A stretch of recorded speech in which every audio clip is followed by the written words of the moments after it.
चलिए हम आगे बढ़ते हैं।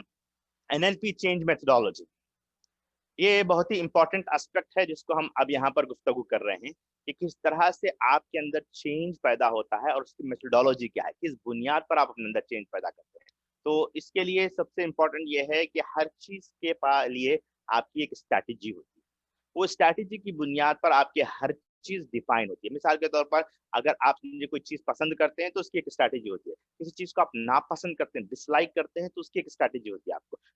हत्ता कि ये मामला होता है कि अगर आप कोई सौदा सुलूक ला रहे हैं, तरकारी मार्केट में जाकर के कोई तरकारी खरीद रहे हैं, समझिए कि मिसाल के तौर पर आपको बैगन पसंद है, लेकिन आपके फैमिली मेंबर्स को बैगन पसंद नहीं है, लेकिन आपकी स्ट्रैटेजी है कि किस दुकान से कहाँ बैगन अच्छा मिलता है, बैगन लेके आएंगे। अब फिर आप उसके बाद आपकी स्ट्रैटेजी होगी कि बैगन को कन्विंस कैसे करना अपने फैमिली में कि तमाम लोग खाएं। तो आप पूरी एक स्ट्रैटेजी बनाएंगे उसको कन्विंस करने के लिए। पहले से बोलेंगे आप कि बहुत दिन हो गया हम लोग बैगन नहीं बनाए, आज अगर बैगन बनाएंगे तो कितना मजा आएगा। आपको मालूम है कि फला वक्त में जब हम खेतों में जाकर के बैगन का सालन और जो है बगारा खाने के साथ जब हम बंडी में बैठ के जाते थे और वहां पर खेत में बैठ करके जब खाते तो इतना मजा आता। तो आप पूरी स्ट्रैटेजी बनाएंगे और उसको इम्प्लीमेंट करने के लिए मुख्तलिफ आप बहाने बहुत सी चीजें बताएंगे ताकि लोग कन्विंस हो और बैगन का टेस्ट आए, उसको बैगन खाए। तो इसी तरह हर वो चीज जो भी आप अपनी जिंदगी में करना चाहें उसके लिए आपके पास एक परफेक्ट स्ट्रैटेजी होती है और वो परफेक्ट स्ट्रैटेजी को आप इम्प्लीमेंट करते हैं। इसी तरह आपके माइंड में भी मुख्तलिफ इश्यूज के लिए मुख्तलिफ स्ट्रैटेजीज होती है।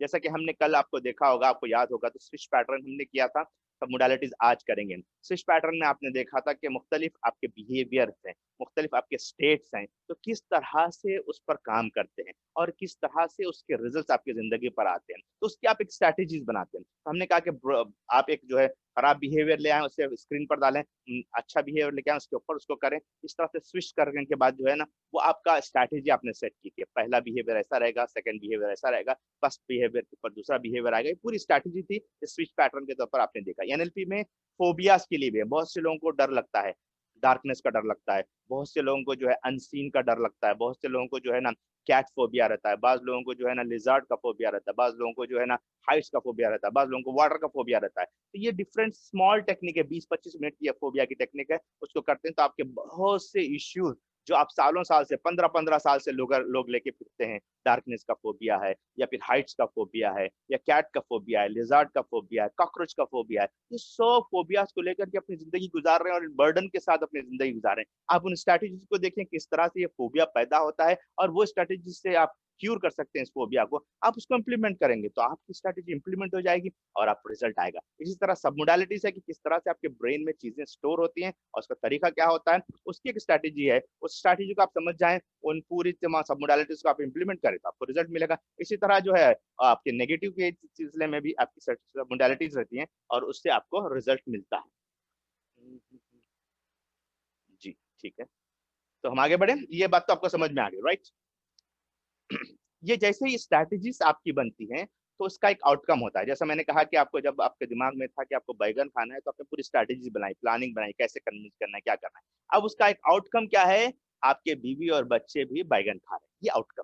तो इसी तरह जो है आउटकम एनएलपी में भी हर एक जो है स्ट्रैटेजीज का एक आउटकम होता है और वो आउटकम जो है वेल फॉर्म आउटकम होता है। या फिर हम उसको एक और उसका ऑप्शन है एनएलपी का, तो 6 स्टेप रिफ्रेम कहते हैं या एन स्टेप रिफ्रेम कहते हैं। ये जबरदस्त टेक्निक है। बहुत से ऐसी चीजें होती हैं यानी कि आप बावजूद कोशिश के बाद बिहेवियर रहते हैं जो आपके जाते ही नहीं है, आप कितना कोशिश कर रहे हैं आपका बिहेवियर तब्दील ही नहीं हो रहा है, आपका इंटेंशन बहुत अच्छा है। एनएलपी में क्या है कि हर इंटेंशन जो है, हर एक बिहेवियर का इंटेंशन पॉजिटिव होता है, अच्छा होता है, लेकिन क्योंकि आपका बिहेवियर जो अडॉप्ट किए हैं वो आपका नेगेटिव बिहेवियर है, इस वजह से आपको उससे फायदा नहीं होता है। तो आपको क्या करना है, उसके लिए जो है एन स्टेप रिफ्रेमिंग है, जो हम जो है यहाँ पर तो नहीं लेंगे, इंशाल्लाह प्रैक्टिशनर में या दूसरे मौके पर हम बताएंगे किस तरह से करें। और ये सिंपल एक कूल टेक्निक है, इसको इंप्लीमेंट करें तो दूसरे टेक्निकों की जरूरत भी नहीं पड़ेगी बाजू का। तो वेल फॉर्म आउटकम तो हमने बता दिया कि क्या करना है आपको। लास्ट फर्स्ट सेकंड मॉड्यूल में हमने बताया कि आउटकम कैसे सेट करना है, उसके लिए क्या कुछ आपको स्ट्रैटेजी अप्लाई करनी है, कैसे उसे इंप्लीमेंट करना है। जैसे वो आपके लिए सर्टेन हो आउटकम, एज इफ नाउ लिखा हुआ हो, वो आपको प्रेजेंट टेंस में होना चाहिए, उससे उसके जरिए से जो है आपके जज्बात और आपके विजुअल ऑडिटरी ये तमाम चीजें उसमें एट्रीब्यूट होनी चाहिए। तो आउटकम ऐसे लिखें जो अपने सर की आंखों से देख सकते हो, या फिर ये कि इकोलॉजिकली सेफ हो, आपके लिए भी नुकसानदेह ना हो, लोगों के नुकसानदेह ना हो और पूरे माहौल के लिए नुकसानदेह ना हो। ये आउटकम आपको सेट करना है और ये जब आउटकम सेट करेंगे तो आपकी जिंदगी में रिजल्ट आएंगे। जब आप आउटकम सेट करेंगे तो मुख्तलिफ कॉन्टेक्स्ट आपको रहेंगे, मुख्तलिफ चीजें ऐसी आएंगी जिसको समझना होगा, उस कॉन्टेक्स्ट की बुनियाद पर आप अपनी जिंदगी में बहुत सी तब्दीली करेंगे। तो आज एक कॉन्टेक्स्ट को हम देखेंगे, इंशाल्लाह फिर कभी किसी मौके पर जब भी हम लोग एनएलपी की पूरी पूरी सेशंस करेंगे तो हम वो पूरे कॉन्टेक्स्ट को जिसको रिफ्रेमिंग कहते हैं। एग्जांपल मैं आपको देता हूँ, जैसे मिसाल के तौर पर एक आदमी जो है तेज रफ्तार से जा रहा है और जाकर के एक औरत जो है जा रही थी उसे जोर से ढकलता है और वो औरत जाकर के दूर पर गिर जाती है और वो आदमी भी भागते हुए जरा दूर चला जाता है।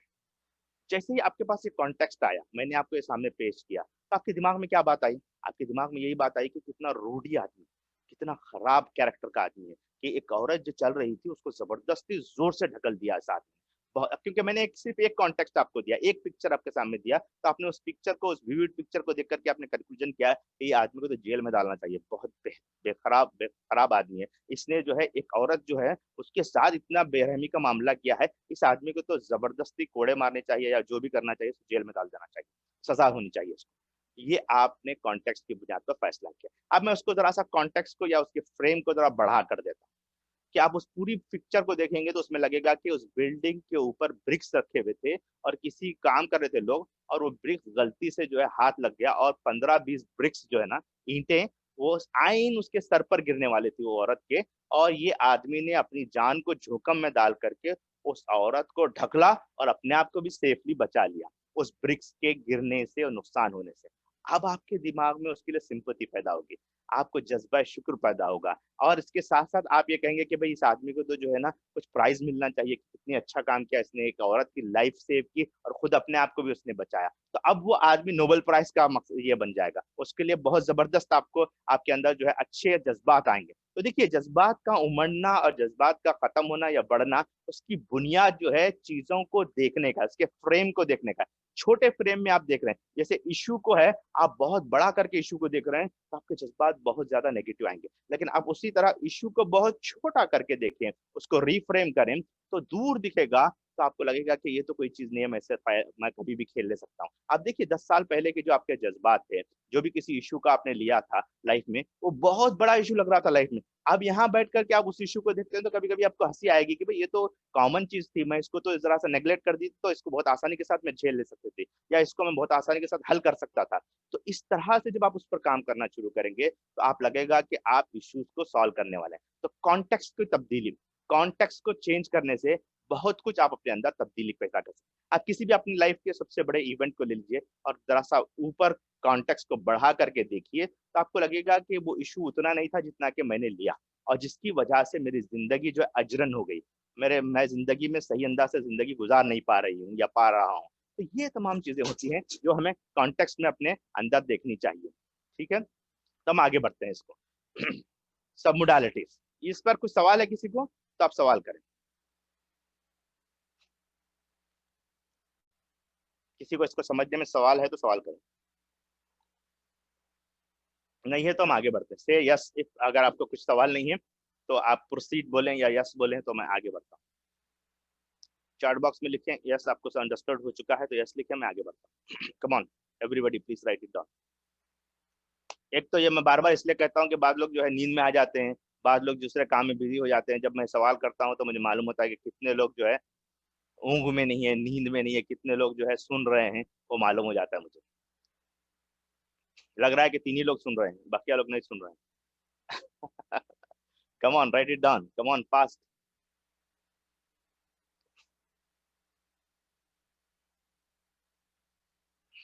Okay fine. चलिए